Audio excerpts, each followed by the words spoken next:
안녕하세요. 채권맨 최 팀장입니다. 자, 이 시간에는 그 미수금이나 떼인 돈을 이 채권을 회수하기 위해서 이제 강제 집행을 하는 경우가 있습니다. 이제 판결문이나 또는 공정증서를 가지고 이 집행 권한을 가지고 강제 집행을 이제 해서 채권 회수를 하는 경우가 있는데, 그 방법 중에서 부동산에 대해서 진행을 하는 경우인 경매를 통해서 채권 회수하는 방법에 대해서 좀 간단하게 알아보는 시간을 가져보도록 하겠습니다.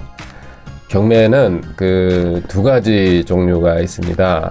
그 중에 하나는 이제 임의 경매라는 게 하나가 있고, 또 나머지 하나는 강제 경매가 있습니다. 그래서 통상적으로 채권 채무 관계에 있어서 미수금이나 또는 떼인 돈이나 또는 그런 채권 채무 관계에 있어서 집행 권한을 가지고 강제 집행을 통해서 채권 회수에 해당되는 경매는 강제 경매, 후자에 해당되겠습니다. 임의 경매 같은 경우는 전세권이나 질권이나 또는 저당권 같은 이런 담보 물건을 설정한 이후에 담보 물건이 채무자가 이행을 하지 않을 경우에 담보권을 실행을 해서 채권을 이제 확보를 하는 그러한 이제 담보 물건 실행하는 방법으로서 임의 경매가 이제 진행이 되는 데 반해서 강제 경매는 채권 채무자가 집행 권한, 즉 판결문이나 또는 공정증서에 따르는 급부 의무를, 즉 채무를 이행하지 않아서 강제 집행을 하기 위한 그런 경매 수단입니다. 그렇기 때문에 통상적으로 소송을 이제 하기 전에 채무자의 부동산이 만약에 있다고 가정을 하게 되면은 부동산의 가압류를 먼저 소송을 하기 전에 한다든가, 또는 부동산 처분금지 가처분을 진행을 먼저 합니다. 그래서 가압류를 이제 하는 경우에는 일단은 압류를 해서 채권을 보존을 하는 경우가 되겠고, 채권자의 채권 금액을 부동산에 대해서, 채무자의 부동산에 대해서 금액을 이제 보존하는 그런 절차가 되겠고, 또 하나는 채무자의 부동산에 대해서 처분금지 가처분을 이제 하는 경우에는 소송하는 과정 중에서 채무자가 채무자의 부동산을 제3자에게 처분하지 못하도록 판사에게 이제 요구를 해서, 판사가 채무자에게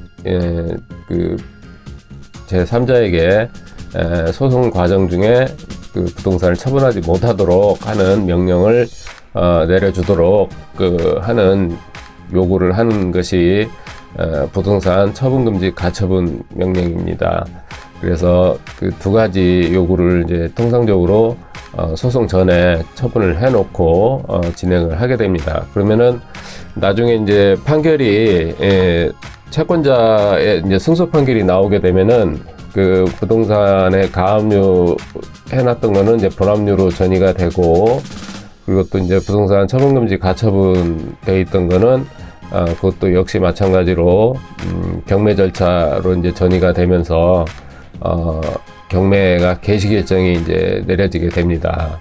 그래서 경매가 이제 개시 결정이 내려지게 되면은 각 채권자들은 거기에 이제 채권자들이 여럿이 있을 거 아닙니까? 경매를 직접 신청한 채권자도 있을 것이고, 그리고 또 다른 제3의 채권자들도 여럿 있을 것이고, 그리고 또 세금과 관련된 국세 또는 지방세 이런 관련된 그런 또 제3의 채권자들도 여럿 있을 것입니다. 그러면은 거기에 대해서 배당 신청을 이제 하게 됩니다. 그러면 이제 법원에서는 배당 요구 종기까지 배당 요구를 하라고 그 채권자들에게 요청을 하게 됩니다. 그때까지 신청을 해야 채권자들은 이제 그 권리를 보전을 받게 됩니다. 그래서 배당 신청하는 절차가 있게 됩니다. 그래서 그 배당 요구 종기까지 반드시 배당 요구를 해야 되는 채권자가 있고, 그리고 또 배당 요구를 하지 않아도 배당을 받을 수 있는 채권자가 있고, 이렇게 두 가지로 이렇게 나눠지게 됩니다. 첫 번째, 배당 요구 종기일까지 반드시 배당 요구를 해야 할 채권자가 한 4가지 정도로 나누어 볼 수가 있습니다. 그러니까 반드시 배당 요구를 해야 나중에 경매가 종료가 됐을 때 배당을 받을 수가 있습니다. 만약에 배당 요구 종기일까지 배당 신청을 하지 않으면은 그 배당을 받을 수가 없는 그런 지경에 이르게 되는 거죠. 자, 배당 요구 종기까지 반드시 배당 요구를 해야 할 채권자는 집행력 있는 그 판결 정본을 가진 채권자입니다. 첫째는. 자, 두 번째는 민법이나 상법 또는 기타 법률에 의해서 우선 변제 청구권이 있는 채권자가 되겠습니다. 즉, 주택임대차보호법에 의한 소액 임차인이나 확정일자부 임차인이나 또는 임금 채권자 또는 상법에 의해서 고용관계로 인한 채권이 있는 자 등이 해당이 되겠고, 그 다음에 경매 개시 결정 기입 등기 후에 가압류를 한 채권자가 해당이 되겠습니다. 그 다음에 마지막으로 국세 등의 어떤 교부 청구권자가 되겠습니다. 국세는 이제 뭐 조세 채권 또는 뭐 국민건강보험료, 국민연금 뭐 이런 게 이제 해당이 되겠습니다.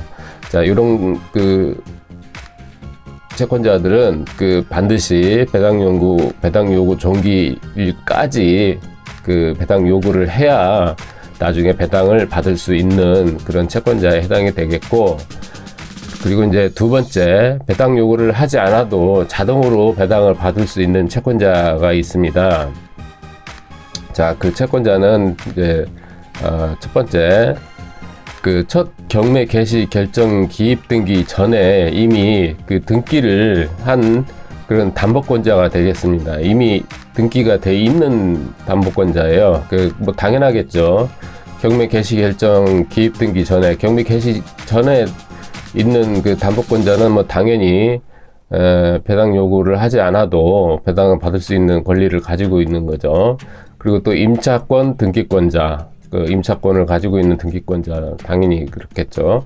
그 다음에 체납 처분에 의한 압류 등기권자 또는 가압류권자들입니다. 그 다음에 그 배당 요구 종기까지 한 경매 신청에 의해서 이중 개시 결정이 된 경우 그 뒤에 압류 채권자가 해당이 되겠습니다.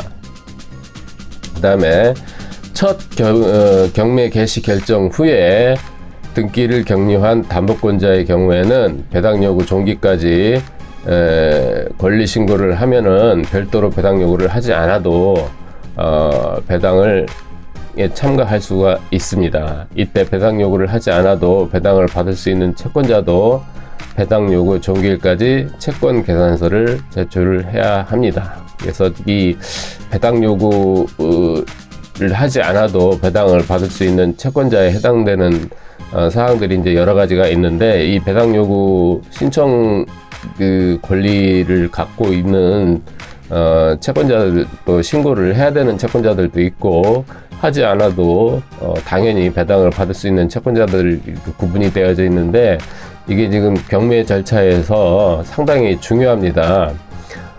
다른 절차는 그냥 그 뭐 서류 절차로서 자동적으로 진행이 되는 거지만은, 요거는 내가 권리를 배당을 받을 수 있느냐 없느냐를 결정을 하는 것이기 때문에 그 서류 절차보다는 법원에 이제 신고를 해야 되는 거잖아요. 내가 배당을 해달라, 그 권리를 신고를 해야 되는 거기 때문에 꼭 내가 법원에 배당을 해달라라고 신고를 해야 되는, 당연히 신고를 해야 되는, 요구를 해야 되는 그 채권자가 있고, 그게 아니고 그냥 신고를 하지 않아도 당연히 배당받을 수 있는 권리를 가지고 있는 채권자도 있습니다. 그래서 그 부분을 잘 지어서 내가 어느 채권자에 해당되는지를 잘 알고 있어야 됩니다. 그래서 경매의 과정 중에서 가장 중요한 그 과정이라고 보여집니다.